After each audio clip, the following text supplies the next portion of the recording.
নমস্কার বন্ধুরা, welcome to my channel new test cooking. আজকে শেয়ার করব ডিম তেলানি, তবে একদমই অভিনব পদ্ধতিতে। যেহেতু ডিম সেদ্ধ করার কোনো ঝামেলাই নেই, তাই ঝটপট রান্নাটা করে নেওয়া যাবে। রান্নাটা করার পর রেসিপির লুক দেখে যেমনি আপনার মন ভরে যাবে, তেমনি খেতেও হবে দুর্দান্ত স্বাদের। আজকের রান্নাটা কিন্তু একবারেই বসিয়ে দেব, সেই জন্য কড়াইতে 2 টেবিল পরিমাণ সরষের তেল গরম করে নিয়েছি। রান্নাটা একবারে বসিয়ে দেওয়ার আগে গোল গোল করে কেটে রাখা একটা মিডিয়াম সাইজের পেঁয়াজ আমি ঠিক এভাবে লাল লাল করে ভেজে নিলাম। এটা গার্নিশিংয়ের জন্য ভেজে নিয়েছি। কিছুটা গার্নিশিংয়ের মধ্যে দেব, আর কিছুটা তরকারির মধ্যে দিলে তরকারির মধ্যে দেখবেন একটা মিষ্টি মিষ্টি খুব সুন্দর স্বাদ বেরিয়ে আসে। ওই একই তেলের মধ্যে ফোড়ন দিচ্ছি গোটা জিরে, আর সাথে দিয়েছি 2টো এলাচ। ফোড়ন আসা পর্যন্ত একটু ভেজে নিয়ে দিয়ে দিলাম একটা পেঁয়াজ বাটা। পেঁয়াজ বাটার সাথে আদা রসুন বাটাও দিয়ে নেব।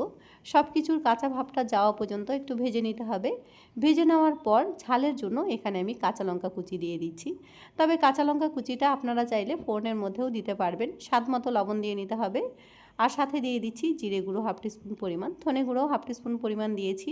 সব কিছু ভালো করে কষিয়ে নেওয়ার পর দিয়ে দেব 1/2 বাটি পরিমাণ টক দই। টক দইটা খুব ভালো করে ফেটিয়ে দিয়েছি, সাথে বাটিটা ধুয়েও একটু জল দিয়ে দিলাম। এবার মশলার সাথে টক দইটা বেশ ভালো করে কষিয়ে নিতে হবে। ঠিকঠাকভাবে কষাতে পারলে টক দইয়ের থেকেও কিন্তু বেশ খানিকটা তেল কিংবা ঘি বেরিয়ে আসে। আর দেখুন মশলাটা কষাতে কষাতে কত সুন্দর তেল বেরিয়ে এসেছে। রেসিপির টেস্টটাকে ব্যালেন্স করার জন্য কয়েক দানা চিনি দিয়ে দিলাম। যেহেতু টক দইয়ের পরিমাণটা একটু বেশি দিয়েছি, কয়েক দানা চিনি কিন্তু অবশ্যই দেবেন, তাহলে তরকারির টেস্টটা ব্যালেন্স থাকবে। এবার গ্রেভির জন্য 1 গ্লাসের একটু ওপরে জল দিয়েছি, কারণ ডিমগুলো সেদ্ধ হতে হবে। এবার একটা বাটির মধ্যে একটা একটা করে আমি ডিম ভেঙে দেব। ডিমগুলো কিন্তু ডাইরেক্ট তরকারিতে দিতে যাবেন না, ডিমের মধ্যে কোনো পচা থাকলে সম্পূর্ণ তরকারিটাই নষ্ট হয়ে যাবে। ডিমগুলো ভেঙে দিয়ে নেওয়ার পর 3 থেকে 4 মিনিটের জন্য ঢাকা দিয়ে রেখে দেব, যাতে ভেতর থেকে সুন্দরভাবে সেদ্ধ হয়ে যায়। আর ভাঙা ডিম সেদ্ধ হতে কিন্তু একদমই সময় লাগে না। ঢাকনা খুলে কিছুটা পরিমাণ ধনেপাতা কুচি, ঝালের জন্য আবারও 2টো কাঁচা লঙ্কা চেরা আর 1/2 টিস্পুন পরিমাণ গরম মশলার গুঁড়ো দিয়ে হালকাভাবে নাড়িয়ে নেব। বেশি নাড়ানো যাবে না, কারণ ডিমগুলো ভেঙে যাবে।